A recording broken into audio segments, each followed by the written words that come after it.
걸어가신 하나님 아버지, 하나님의 크신 은혜를 감사드립니다. 오늘도 귀한 시간을 우리에게 주셔서 기도의 자리로 부르심을 감사합니다. 하나님 앞에 모든 것을 아뢰며 아버지의 뜻을 깨닫는 은혜의 시간이 되게 하옵소서. 예수님 이름으로 기도드립니다. 아멘. 찬송가 363장 하나님께 찬양드립니다. 찬송가 363장입니다.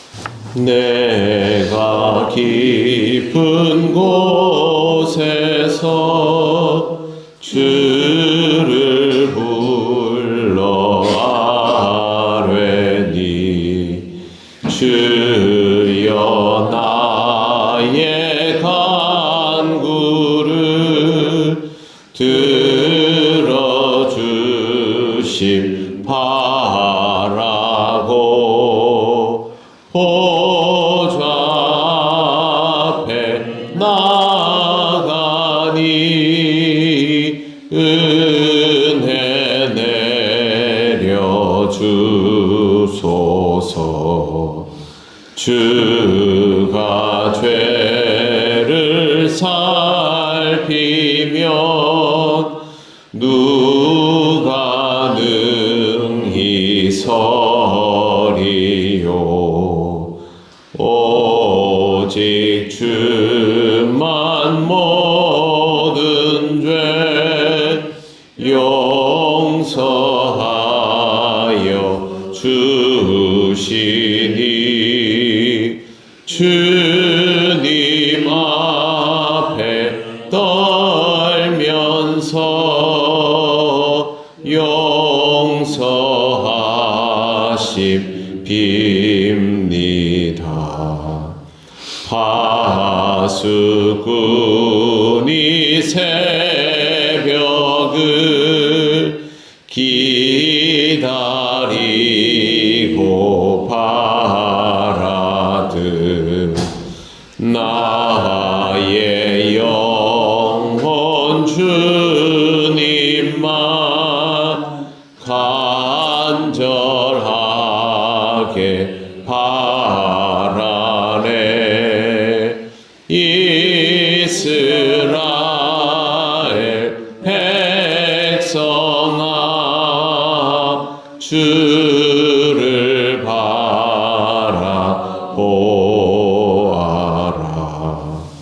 주의 크신 은혜와 그의 능력 바라라.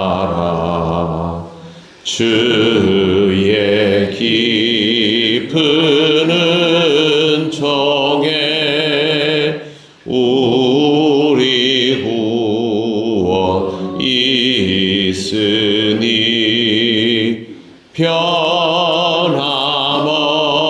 변함없는 주님만 믿고 기다릴지라.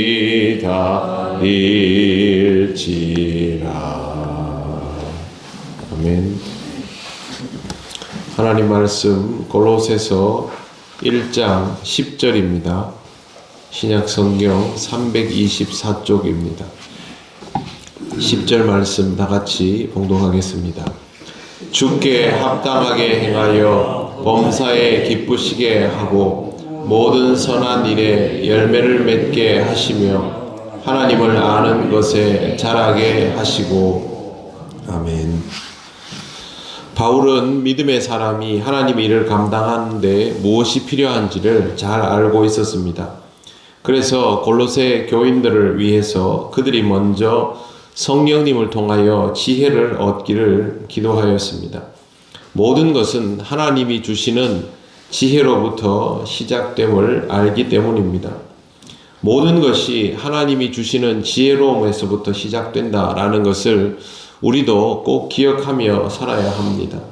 그래야 우리 자신을 위하여 기도할 때도 제일 먼저 무언가를 들어달라 하는 것이 아니라 성령으로부터 오는 지혜를 먼저 간구할 수가 있습니다.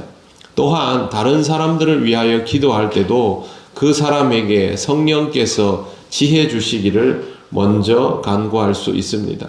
사실 이렇게 딱 전체적으로 보면 내가 지혜롭고 내 주변에 있는 사람들이 지혜로우면 성령께서 이제 우리 모두에게 지혜를 주시면 그럼 다 해결되는 문제입니다.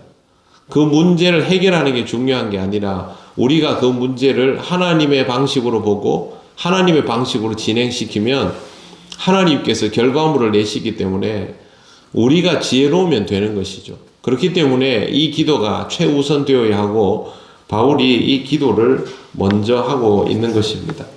저도 여러분 모두가 하나님의 지혜로 충만한 사람이 되기를 축복하며 늘 기도합니다. 여러분들도 제가 하나님의 지혜로 충만한 사람이 될 수 있도록 기도해 주시기를 바랍니다. 우리가 우리의 일을 하는 것이 아니라 하나님의 일을 하는 것이기 때문에 언제나 이 기도를 먼저 하나님께 올리는 공동체가 되어가면 좋겠습니다. 이어지는 내용은 바울의 구체적인 기도의 제목들인데 이 바울의 기도의 제목들을 우리도 배울 필요가 있습니다. 10절 첫머리에 보면 주께 합당하게 행하여 라고 되어 있습니다. 합당하게 라는 말은 어떤 것에 대하여 동일한 가치를 맞출 수 있도록 뭔가가 있으면 거기에 걸맞게 그런 의미가 되는 것이죠. 그러면 하나님께서 베풀어 주신 구원의 가치, 하나님께서 우리를 올려놓으신 그 그리스도인으로서의 새로운 자격, 거기에 맞게 라는 뜻입니다. 죄인인 우리를 구원하여 주셨으면 구원받은 자답게, 하나님의 자녀로 살게 하셨으면 하나님의 자녀답게, 하늘나라를 위임받은 책임자로 살게 해주셨으면 하늘나라를 관리할 수 있는 사람답게, 그게 바로 여기에 나오는 주께 합당하게입니다. 우리의 자격이 어떤가, 우리가 어떤 품격을 가지고 있는가는 우리들의 말과 행동에서 이미 드러나게 되어 있습니다. 그리스도인은 고품격이어야 합니다. 우리가 지금까지 어떤 삶을 살아왔는가는 그렇게 중요하지 않습니다. 왜 그러냐면 내가 예수를 믿고 나서 어떻게 살아가는가, 그걸로 결정되는 것이지 내가 과거에 어떤 식의 삶을 살아갔는가로 지금이 결정당하는 것이 아닙니다. 보통 사람들은 과거의 삶으로 지금을 결정하지만 우리에게는 그리스도인이라는 하나님의 자녀가 되었다는 확실한 전환점이 있지 않습니까? 그렇기 때문에 거기서부터 우리 자신이 평가받는 것입니다. 그래서 그리스도인은 고상하고 고품격이고 인격적이어야 합니다. 주님이 우리를 그렇게 대하셨고 우리에게 이미 자격을 주셨기 때문에 달란트 하나를 가지고 있는 자에게 5골, 10골 권세를 다스릴 자격을 주셨다면 우리는 고울을 다스릴 만한 품격을 갖춘 사람이 되어야 하는 것이죠. 그래서 항상 여러분 자신이 주님께 합당한 그런 삶의 모양으로 살아가고 있는지를 돌아보시고 스스로를 품격 있는 사람으로 그렇게 만들어 가시기를 바랍니다. 주님은 우리의 농부이시죠. 그렇기 때문에 우리를 열매 맺게 하셨습니다. 뿐만 아니라 주님은 우리도 열매 맺도록 만드십니다. 그래서 이 뒤에 표현을 보시면 모든 선한 일에 열매 맺게 하시며 라는 표현이 따라 나오고 있습니다. 주님께 합당하게 행하며 주를 기쁘시게 하고 그리고 주님이 역사하시면 우리가 선한 열매를 맺습니다. 그런데 여기에 모든 선한 일이라고 되어 있습니다. 모든 선한 일을 직역하면 모든 종류의 선한 일입니다. 왜 굳이 모든 종류라고 했을까요? 여기도 커버가 되고 저기도 커버가 되고 이것도 가능하고 저것도 가능하고 육체적인 일, 정신적인 일, 영적인 일, 뭐 다 도덕적인 일 전부 다 되도록 이라는 뜻입니다. 바울이 굳이 이렇게 말하는 이유는 그리스도인의 일상생활이 영적인 것만으로 되는 것이 아니라 정신적이고 도덕적이고 육체적인 것들을 다 포함하기 때문에 이런 것들에 대하여 라는 뜻입니다. 그렇다면 그리스도인은 사실상 이런 모든 영역이 커버가 되는 그런 사람이어야 한다라는 것이고 실제로 하나님의 은혜 가운데 살아가는 사람은 모든 영역에서 열매를 맺어 나갈 수 있습니다. 신실한 그리스도인들을 보면 이건 하나만 잘하고 저건 잘 안 되고 그렇지는 않지요. 여러분 스스로를 한번 돌아보십시오. 장점과 단점이 있지요. 어떤 부분에는 강점을 드러내는데 어떤 부분에는 약점이 있지 않습니까? 그런데 신앙생활을 열심히 해보면 어떻습니까? 약점도 바뀝니다. 왜 바뀌냐 하면 성령의 사람으로 살아가다 보면 인격적으로 사람이 점점 변하면서 자신에게 있는 부족함들을 계속 보완해 나가기 때문에 그런 약점이 채워지는 것을 볼 수 있습니다. 여러분이 보시기에 사도 바울은 이성적인 사람입니까? 아니면 열정적인 사람입니까? 말하기 좀 어렵지 않습니까? 바울은 어떨 때 보면 굉장히 열정적인데 또 이 서신서의 구체적인 내용들을 보면 지금도 보면요 조목조목 말하죠. 굉장히 이성적인 사람입니다. 베드로 전후서를 보면 베드로는 열정적인 사람일까요? 이성적인 사람일까요? 처음에 베드로를 보면 열정적인 사람이죠. 그런데 베드로 전후서를 보면 정말 이성적으로 말합니다. 사람이 그렇게 성령 안에서 전인격적으로 성장하는 것이죠. 그래야 사람이 다른 사람들을 아우르고 품을 수 있지 않습니까? 이것만 잘하면 그것으로는 그리스도인의 그 전인격성을 커버할 수가 없습니다.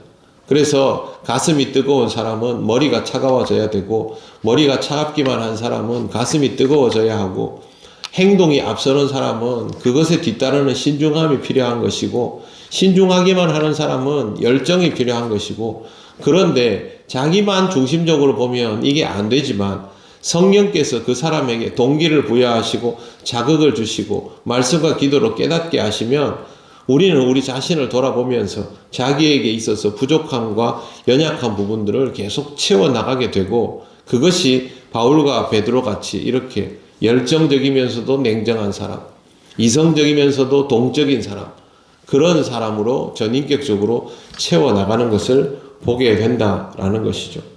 그리고 하나님께서 이 모든 일들을 가능하게 하도록 역사하십니다. 10절 마지막에 보시면요. 하나님을 아는 것에 자라게 하시고 완성도가 높아진다는 것입니다. 하나님을 만나면 만날수록 하나님이 어떤 분인지를 알면 알수록 모른 채 할 수 없지 않습니까? 하나님을 잘 모를 때야 내 하고 싶은 대로 하면 되죠. 그런데 하나님을 점점 알아가면 모른 채 할 수가 없습니다. 그렇기 때문에 우리가 우리 자신의 성정을 가지고 있으면서도 자꾸 하나님께 맞추게 되어 가는 것입니다.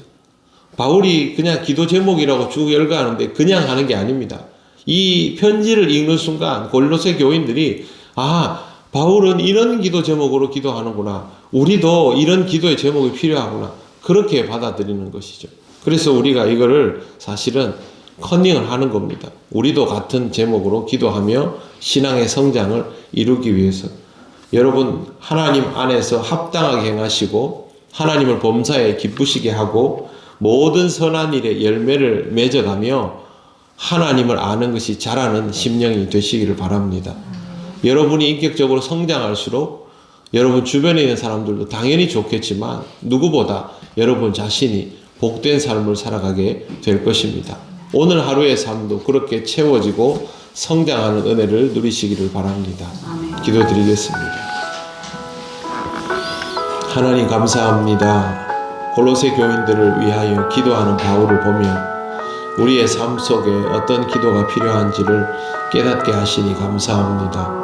하나님께서 주시는 은혜를 따라 오늘도 기도하며 하루를 시작합니다. 우리가 하나님 앞에서 영적으로 성장할 수 있도록 인도하여 주시며 그 성장의 기쁨이 우리에게 충만하게 하옵소서. 추운 날씨 가운데 우리 모든 성도들의 건강을 지켜주시고 주님 안에서 영과 육이 강건한 하루가 되게 하옵소서. 예수님 이름으로 기도드립니다. 아멘. 하늘에 계신 우리 아버지의 이름을 거룩하게 하시며 아버지의 나라가 오게 하시며 아버지의 뜻이 하늘에서와 같이 땅에서도 이루어지게 하소서. 오늘 우리에게 일용할 양식을 주시고 우리가 우리에게 잘못한 사람을 용서하여 준 것 같이 우리 죄를 용서하여 주시고 우리를 시험에 빠지지 않게 하시고 악에서 구하소서. 나라와 권능과 영광이 영원히 아버지의 것입니다. 아멘.